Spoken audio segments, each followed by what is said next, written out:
안녕하세요. 국어책 문해력 센터입니다. 오늘은 고등학교 1학년 국어 교과서에 실린 정지우 작가의 글 문해력 위기의 또 다른 배경을 함께 이야기해 보려고 합니다. 문해력이라고 하면 우리는 보통 이런 장면을 떠올려요.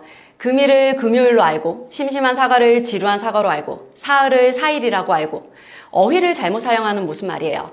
그래서 많은 사람들이 말합니다. 요즘 아이들은 책을 안 읽어서 문해력이 떨어졌어. 그런데 정말 그게 전부일까요? 교과서에 실린 이 글은 조금 다른 이야기를 합니다. 문해력의 위기는 단순히 독서를 하지 않아서 생기는 문제가 아니라 우리 사회에 점점 강해지고 있는 이분법적 사고와도 관련이 있다는 거죠.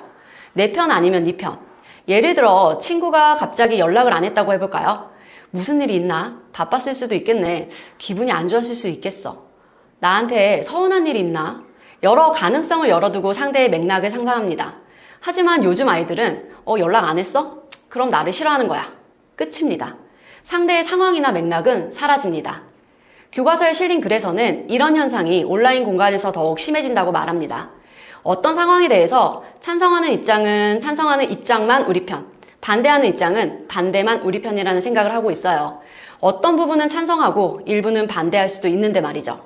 그리고 교과서 지문에서 중요한 문장이 나옵니다. 상대방의 입장이 되어 그의 맥락을 풍성하게 상상하면서 자, 이것이 문해력의 핵심이라고 말합니다. 즉, 문해력은 단순히 글자를 읽는 능력이 아니라 상대방이 왜 그런 말을 했을까? 어떤 상황에서 그런 생각을 했을까를 이해하는 능력이라는 거죠. 이처럼 세상을 너무 쉽게 둘로 나누는 문화가 문해력을 약화시킨다는 말입니다. 저는 이 글을 읽으면서 학원에서 학생들과 수업할 때 자주 듣는 질문 하나가 생각났어요. 선생님, 왜 3번은 안 돼요? 국어를 가르치는 선생님이라면 누구나 한 번쯤 들어봤을 질문입니다. 학생들은 시험지를 들고 와서 묻습니다. 왜 3번은 안 돼요? 그런데 조금 더 이야기를 나눠보면 놀라운 사실을 발견하게 돼요. 정작 3번이 왜 맞는지, 왜 틀린지에 대한 근거는 없습니다. 그냥 자기가 외운 내용과 비슷하면 맞고 조금이라도 다르면 틀렸다고 생각합니다. 마치 이미 정답을 정해놓고 문제를 보는 것처럼 말합니다. 사실 국어는 그런 과목이 아니에요. 문법처럼 명확한 규칙을 묻는 문제도 있지만 문학과 독서는 훨씬 복잡합니다. 작가의 의도를 추론해야 하고 인물의 심리를 상상해야 하고 그 전체의 맥락을 이해해야 합니다. 한 문장을 볼 때도 앞뒤 문장을 연결해서 읽어야 하고 한 단어를 볼 때도 그 전체 속에서 의미를 파악해야 하죠. 즉, 국어는 정답을 찍는 과목이 아니라 생각하는 과목입니다. 그런데 많은 학생들이 문제를 풀 때 이미 답을 정해놓습니다. 이건 사랑 이야기니까 정답, 이건 비판이니까 정답, 이 표현은 수업 시간에 봤으니까 정답. 이렇게 접근합니다. 교과서 글에서 말하는 이분법적 사고와 똑같습니다. 상대방의 의도를 이해하려 하지 않고 내가 이미 가진 생각으로 상대를 규정해버리는 거죠. 온라인 공간에서 요즘 학생들이 가장 많이 접하는 영상과 댓글을 보면 어떤가요? 누군가를 공격하고 누군가를 비난하고 누군가를 단정 짓는 콘텐츠가 넘쳐납니다. 그 속에서 맥락이 사라집니다. 왜 그런 말을 했는지, 어떤 배경이 있는지, 무슨 상황이 있었는지 보다 저 사람은 나쁜 사람, 저 사람은 틀렸어 라는 결론이 먼저 나옵니다. 그 결과 우리는 점점 이해하는 능력을 잃어가요. 교과서에서는 문해력의 핵심을 이렇게 설명합니다. 내가 모르는 것을 받아들이고 상상하며 이해하는 능력. 저는 이 문장이 정말 중요하다고 생각합니다. 문해력이라는 게 단순히 글자를 읽는 능력이 아니에요. 타인의 생각을 이해하는 능력입니다. 내 생각과 다른 의견을 만났을 때 저 사람은 왜 저렇게 생각했을까를 고민하는 거예요. 국어 문제를 푸는 것도 마찬가지예요.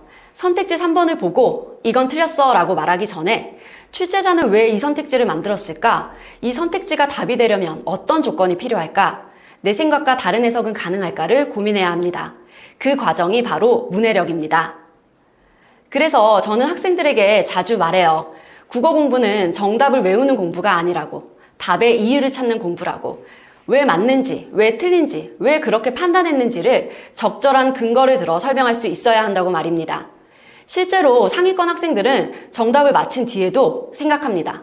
다른 선택지는 왜 답이 아니지? 반면 하위권 학생들은 묻습니다. 왜 제가 고른 답은 안 돼요? 비슷해 보이지만 완전히 다른 질문입니다. 하나는 이해를 향한 질문이고 다른 하나는 확인을 위한 질문입니다. 문해력이라는 건 정답을 찾는 능력이 아니라 이해하는 능력입니다. 타인의 생각을 이해하는 능력, 글의 맥락을 이해하는 능력, 그리고 자신의 생각을 점검하는 능력입니다.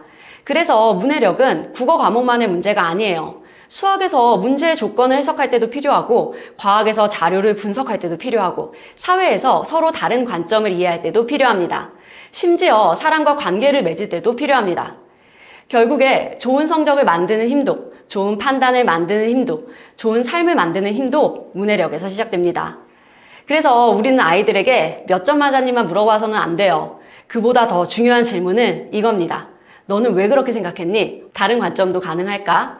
정답보다 중요한 것은 사고이고 결과보다 중요한 것은 판단 과정입니다.